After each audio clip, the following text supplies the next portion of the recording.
नमस्कार, हिंदी खबर देख रहे हैं आप और आपके साथ मैं हूं मोनिका सिंह। सेना पर एमपी के डिप्टी सीएम जगदीश देवड़ा ने विवादित बयान दिया है। कंट्रोवर्शियल स्टेटमेंट उनकी तरफ से आया है। सेना और सैनिक प्रधानमंत्री मोदी के चरणों में नतमस्तक हैं, ये देवड़ा की तरफ से कहा गया है। पूरा देश प्रधानमंत्री मोदी के चरणों में नतमस्तक है, ये कहा गया है डिप्टी सीएम की तरफ से।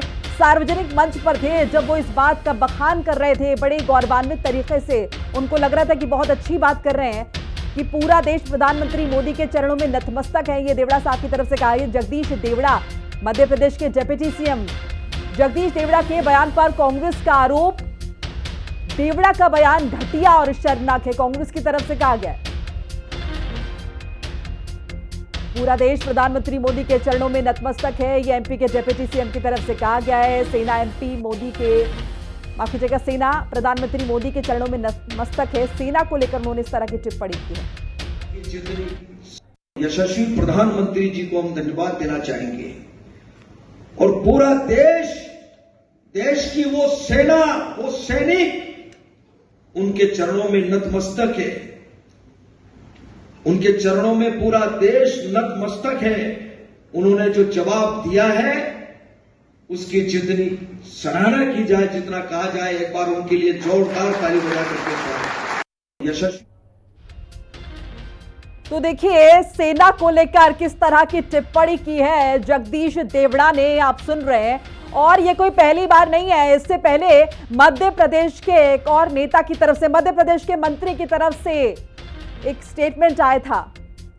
इसी खबर पर ज्यादा जानकारी के लिए मेरे साथ न्यूज रूम से मेरी सहयोगी सौम्या जुड़ चुकी हैं। सौम्या, सेना पर अगर हम देखें, मध्य प्रदेश के डिप्टी सीएम जगदीश देवड़ा का ये कंट्रोवर्शियल स्टेटमेंट और जिस तरह से वो ये बयान दे रहे हैं सार्वजनिक मंच से, मुझे लगता नहीं कि उन्हें इस बात का जरा सा बेल है कि वो क्या कह रहे हैं।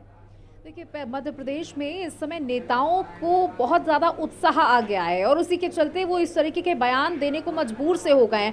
पहले मंत्री विजय शाह ने इस तरीके का बयान दिया जहां उन्होंने कर्नल सोफिया कुरैशी को लेकर विवादित बयान दिया। अब उस पर वो माफ़ी मांग भी नहीं पाए थे कि अब वहां के डिप्टी सीएम ने इस तरीके का बयान दे दिया। देखिए, इतना उत्साह है उन लोगों में कि ये कह दिया कि प्रधानमंत्री के चरणों में सेना, सैनिक और सभी को नतमस्तक हो जाना चाहिए। शायद वो भूल गए कि देश से बढ़कर कुछ नहीं होता। हमारी सेना जो है वो बॉर्डर पर मौजूद है और पूरे देश की रक्षा कर रही है और प्रधानमंत्री कहीं ना कहीं उनका नेतृत्व कर रहे हैं। हम धन्यवाद कर सकते हैं, लेकिन सेना को इस तरीके से बात नहीं कर सकते सेना के लिए। और जहां ये कह दिया गया कि प्रधानमंत्री के चरणों में नतमस्तक हो जाना चाहिए, ये एक विवादित बयान इसे कह सकते हैं। देखिए, विवादित बयानों का सिलसिला जारी है। अभी उत्तर प्रदेश में प्रोफेसर रामगोपाल यादव ने भी इसी तरीके का बयान दे दिया, वामिका सिंह को लेकर, जाति को लेकर। देखिए, समझ में नहीं आ रहा है, जहां देश का प्रोत्साहन करना चाहिए, देश को आगे बढ़ाने की बात करनी चाहिए, वहां ये नेता मंत्री इस तरीके के विवादित बयान दे रहे हैं और विपक्ष को मौका दे रहे हैं। उत्तर प्रदेश में प्रोफेसर रामगोपाल यादव के खिलाफ भाजपा हमलावर है,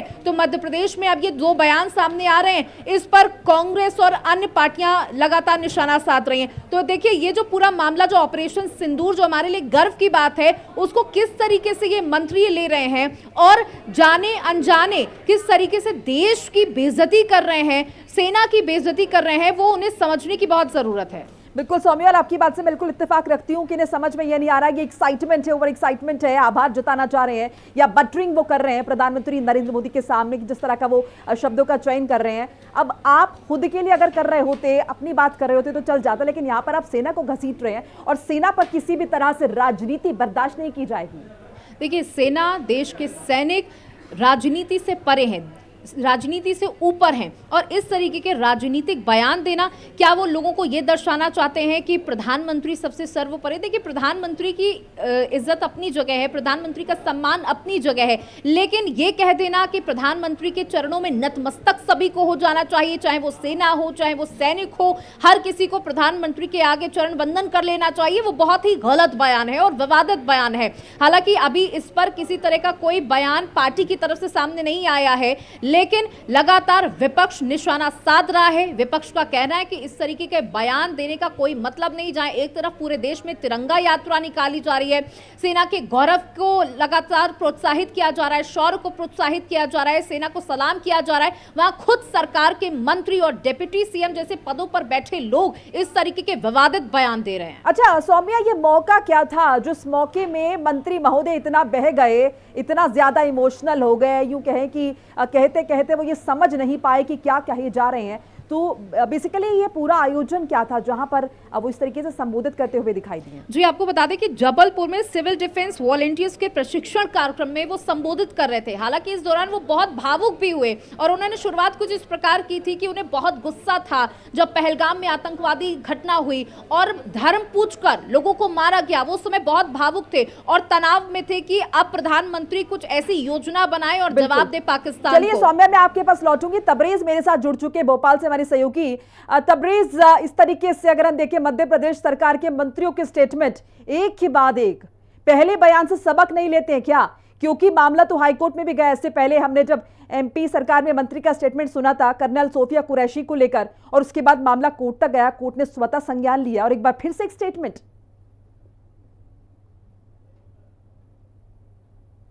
बिल्कुल, मध्य प्रदेश में जो वर्तमान में लगातार बयान आ रहा है, पहले विजय शाह का बयान आया कर्नल सोफिया को लेकर, और आज मध्य प्रदेश के उप मुख्यमंत्री जगदीश देवड़ा ने शोभनीय बयान दिया है कि सेना पीएम मोदी के चरणों में नतमस्तक है। ये बेहद ही निंदनीय बयान है। प्रधानमंत्री का एक अपना प्रोटोकॉल है, लेकिन सेना देश में सबसे ऊपर है। अभी जिस तरीके से पूरे देश में तिरंगा यात्रा निकाली जा रही है सेना के सम्मान में, लेकिन जगदीश देवड़ा द्वारा ये गलत बयान जो सेना के लिए दिया गया है वो बिल्कुल निंदनीय है। इसको लेकर के लगातार कांग्रेस यूं ही हमलावर थी, लेकिन इस बयान के बाद कांग्रेस और ज्यादा इस बयान की निंदा कर रही है। जगदीश देवड़ा ने आज स्थानीय एक कार्यक्रम के अंदर ये बयान सेना के ऊपर दिया है, जो कि बहुत ही शर्मनाक और गलत बयान है। बिल्कुल तबरेज, मैं आपसे ये भी समझना चाहूंगी, जिस तरह से आपने जिक्र किया कि कांग्रेस पार्टी इस बयान की निंदा कर रही है, आलोचना कर रही है, तो किस तरह से वो अपने इस मुखरता भरे स्वर को और ज्यादा उठाएंगे, तेज करेंगे, किस तरह से प्रोटेस्ट किया जाएगा? क्या कांग्रेस ने इससे लेकर भी कोई आगे की रणनीति तय की है? देखिए, कांग्रेस लगातार विजय शाह के बयान को लेकर के, उनको मंत्री पद से बर्खास्त करने को लेकर की कांग्रेस प्रदेश सरकार पर हमला है, उसको लेकर के आज राजभवन का घेराव भी किया गया था। कांग्रेस के कई विधायक और नेता प्रतिपक्ष राजभवन पहुंचे थे काले कपड़ों में, जहां पर से पुलिस ने उनको गिरफ्तार किया। और ऐसे ही समय में मध्य प्रदेश के उप मुख्यमंत्री द्वारा एक और बयान इस तरीके का दे दिया गया है, जिससे लेकर की विपक्ष अब और ज्यादा इस मामले को लेकर के भड़केगा और सरकार के खिलाफ एक मोर्चा खोलेगा। हाँ। तो कांग्रेस अब आने वाले दिनों में सरकार और सरकार के मंत्रियों के खिलाफ बड़ा आंदोलन करेगी, क्योंकि लगातार सेना के लिए जिस तरीके से अशोभनीय बयान प्रदेश के मंत्रियों द्वारा दिए जा रहा है वो बेहद ही निंदनीय है। क्योंकि प्रधानमंत्री का एक अपना प्रोटोकॉल है और सेना जो देश की सीमाओं की रक्षा करती है उसका सम्मान सर्वोपरि है, और जिस तरीके से ऐसे वक्त में ये बयान दिया जा रहा है वो काफी निंदनीय है। और इस बीच हमारे साथ कांग्रेस से नेता संतोष परिहार जुड़ चुके हैं फोन लाइन के जरिए। तबरेज, में लौटूंगी आपके पास। परिहार साहब, बहुत बहुत स्वागत है आपका हिंदी खबर में। और ये प्रतिक्रिया आपने सुनी होगी जिस तरीके से डिप्टी सीएम की तरफ से मध्य प्रदेश के स्टेटमेंट आया है और कहा है कि पूरा देश नतमस्तक है प्रधानमंत्री के सामने, और देश ही नहीं सेना भी नतमस्तक है। आपका पहला रिएक्शन सर? देखिए मोनिका जी, भारतीय जनता पार्टी के जितने भी मंत्री, केंद्रीय मंत्री, सब ये चाटुकारिता में लगे हुए हैं। इन्हें देश से कोई मतलब नहीं है, केवल चम्मचगिरी से मतलब है। ये मतलब जो है कुछ किसी भी हद तक गिर सकते हैं। अब एक इनका मंत्री जो है सेना के अपमान करता है, सेना महिला अधिकारी को कहता है कि बोले वो आतंकवादी की बहन है।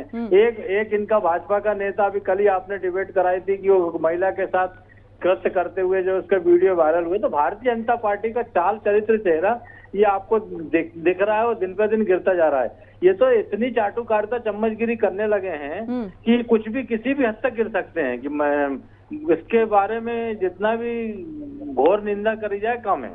ठीक है संतोष जी, बतौर आप विपक्ष में हैं तो मजबूत विपक्ष की भूमिका किस तरह से आप अदा कर रहे हैं, और इस मामले को तो बहुत मुखरता के साथ उठाए जाने की जरूरत है। ये समझने की जरूरत है मंत्रियों को कि वो क्या बोल रहे हैं। देखिए, बिल्कुल हमने तो एक अभियान चला रखा है। अभी विधायकों ने राज्यपाल से मिले थे, वहाँ उनकी विधायकों की गिरफ्तारी हुई है। दूसरा, अभी जो है हम इनका पुतला जलाने वाले हैं और पूरे आंदोलन करेंगे, क्योंकि ये जो है इनके भाषा का स्तर दिन पे दिन गिरता जा रहा है। और कांग्रेस सड़क से लेके जमीन तक सब जगह जो है इनके खिलाफ आंदोलन करेगी और आने वाले समय में और धारदार जनता के मुद्दों को लेकर हम लड़ेंगे। लेकिन मुझे लगता है संतोष जी कि अभी विजय शाह वाले मामले से सबक नहीं मिला है मध्य प्रदेश सरकार के मंत्रियों को, और शायद इसीलिए फिर से ये चूक हो रही है। क्या माने मोनिका जी, यहाँ पे तो होड़ मची हुई है। कुछ भी अनर्गल बयान दो, टीआरपी बढ़ाओ, और जो भी जितनी चाटुकारिता चम्मचगिरी करना करो। मंत्री को भी अभी तक कहाँ पे गिरफ्तार कहाँ किया गया, मंत्री को कहाँ बर्खास्त किया गया। तो भारतीय जनता पार्टी का नकली चेहरा अब जनता के सामने उजागर हो रहा है। अभी तक क्या हुआ, कहाँ बर्खास्त करा मंत्री को। आज विधायक मिलने गए थे तो विधायकों की गिरफ्तारी हो गई, कांग्रेस के राज्यपाल से मिलने गए थे। तो भारतीय जनता पार्टी अपने उसमें मदमस्त थे और क्या मालूम क्या चाह रही है। तो जनता ही देख रही, जनता ही इसका वो करेगी। बिल्कुल संतोष जी, शुक्रिया आपका तमाम बातचीत जानकारी के लिए। सौम्या भी लगातार मेरे साथ बनी हुई है। सौम्या, हम देख रहे हैं कि किस तरह से निंदा हो रही है और जिक्र जैसे तबरेज ने भी किया कि विधानसभा का घेराव किया है, पुतला फूका जा रहा है, लेकिन अभी भी शायद वो संदेश जो है वो क्लियर नहीं हो पाया है कि बोलना क्या है और कब नहीं बोलना है, और जुबान आपकी फिसल रही, तो जरा संभालिए साहब। ओवर एक्साइटमेंट हो जाती है कि जिसकी वजह से ऐसे मैं रोकूंगी आपको एक सेकंड। सौम्या, हमारे साथ मुकेश जी जुड़ चुके हैं, कांग्रेस प्रवक्ता है। मुकेश जी, आपका स्वागत है हिंदी खबर में। और स्टेटमेंट्स आपने भी सुना होगा, यहाँ पर जगदीश देवड़ा का जिस तरह का स्टेटमेंट आया है कि प्रधानमंत्री मोदी के चरणों में पूरा देश नतमस्तक है, या फिर सेना का भी जिक्र उन्होंने किया है। ऐसे में आपका क्या रिएक्शन? वो कह रहे हैं उप मुख्यमंत्री स्तर के आदमी है और ये कह रहे हैं कि थल सेना, वायुसेना और जल सेना और उनके सैनिक मोदी के चरणों में नतमस्तक हैं। मैं उप मुख्यमंत्री जी से ये कहना चाहता हूँ कि चागिरी और खुशामत खोरी का कोई गरिमामय तरीका खोजें। वो मुख्यमंत्री है, उन्हें भाषा, उनके पास भाषा होना चाहिए, तर्क होना चाहिए, विषय होना चाहिए। ये बहुत स्तरहीन बयान है और बहुत नासमझी से भरा हुआ है और सेनाओं का अपमान है। सेना का अपमान यहाँ पर हम कह रहे हैं, और इससे पहले हमने विजय शाह जी का भी स्टेटमेंट देखा। लेकिन मुझे लग रहा है मुकेश जी, एक के बाद सिलसिले हो तो रहे हैं, घटनाएं हो तो रही हैं, लेकिन अगर फिर भी बाज नहीं आ रहे हैं तो क्या लगता है आपको, क्या बड़ी वजह? क्या उनके लिए बहुत बड़ी बात ही नहीं है, मैटर ही नहीं है ये एक तरफ तो दूसरे राजनीतिक दलों से ये कहते हैं कि राजनीति ना करें इस विषय पर, क्योंकि सामरिक महत्व का विषय है। और ये पहला अवसर था जबकि 140 करोड़ लोग और उनकी सामूहिक चेतना एकजुट थी कि मोदी जी पाकिस्तान के खिलाफ मोर्चा ले, सारा देश उनके साथ है।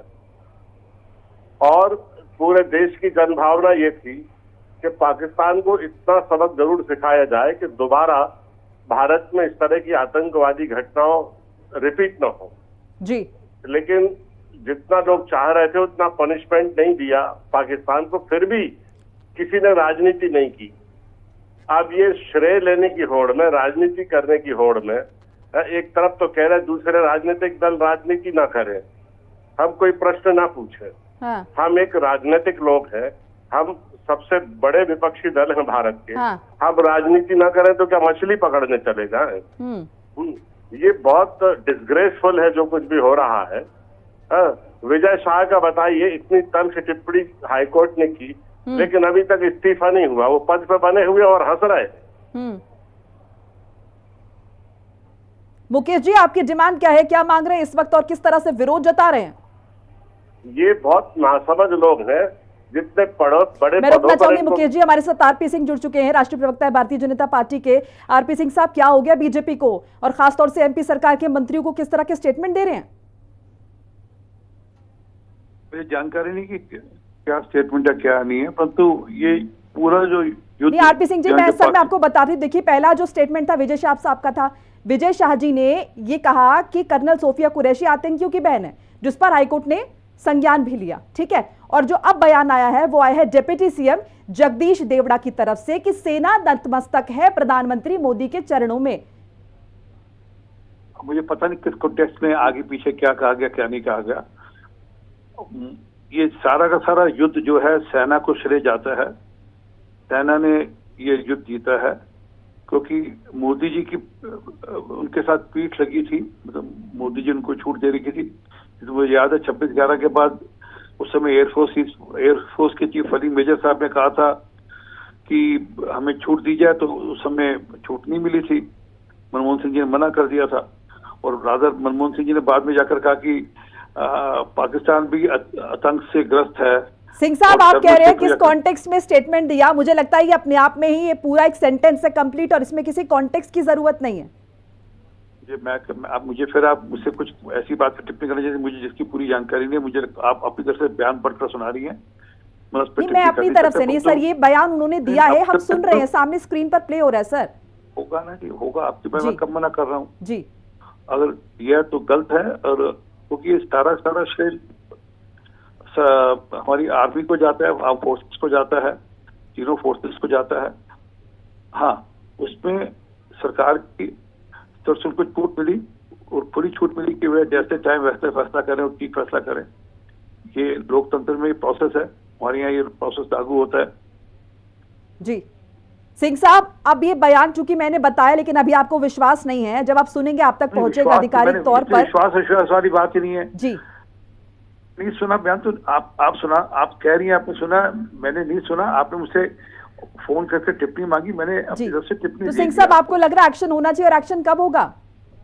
मुझे बिना मैं बयान सुने एक्शन की बात भी नहीं कर सकता। परंतु ये मैंने जो कहा, ये पूरा का पूरा श्रेय भारत की तीनों सेनाओं को जाता है। वह नौसेना हो, वो वायुसेना हो, थल सेना हो। और हाँ, सरकार को, मोदी जी को इस बात का श्रेय जाता है कि उन्होंने सेना को पूरी छूट दी फैसला अपने हिसाब से जवाब देने के लिए। ठीक है आरपी सिंह साहब, देखिए अभी स्टेटमेंट आपने इससे पहले विजय शाह साहब का तो स्टेटमेंट आपको पता होगा ना, वो तो आपने सुना होगा। तो आरपी सिंह राष्ट्रीय प्रवक्ता भारतीय जनता पार्टी के हमारे साथ जुड़े थे और इस बीच यहाँ पर कांग्रेस प्रवक्ता नायक जी भी लगातार हमारे साथ बने हुए हैं। मुकेश नायक जी का रुख कर लेती हूँ। मुकेश जी, देखिए बीजेपी की तो हम स्टेटमेंट्स लगातार देख ही रहे हैं और उनके राष्ट्रीय प्रवक्ता से हमने समझने की कोशिश भी की कि आखिर क्या हो रहा है, लेकिन कांग्रेस भी कहीं ना कहीं अपनी बखियां जो उधेड़ने का काम कर रही है, क्योंकि कल जिस तरह से हमने देखा कि पवन खेड़ा साहब बैठे थे, प्रेस कॉन्फ्रेंस हो रही थी और तुर्की को लेकर सवाल जब पूछा गया मीडिया की तरफ से और ये कहा गया कि आपका क्या स्टैंड है, तो कहीं ना कहीं कांग्रेस पार्टी अपना स्टैंड रखने में नाकाम सी नजर आई। मुकेश जी, आप सुन पा रहे हैं मुझे?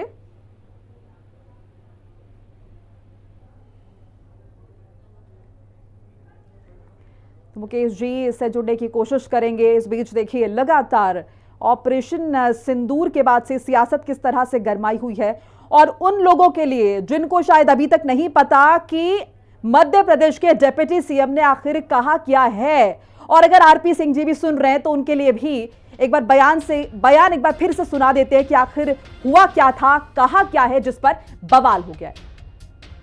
यशस्वी प्रधानमंत्री जी को हम धन्यवाद देना चाहेंगे और पूरा देश की वो सेना, वो सैनिक उनके चरणों में नतमस्तक है। उनके चरणों में पूरा देश नतमस्तक है। उन्होंने जो जवाब दिया है उसकी जितनी सराहना की जाए, जितना कहा जाए, एक बार उनके लिए जोरदार ताली बजा करके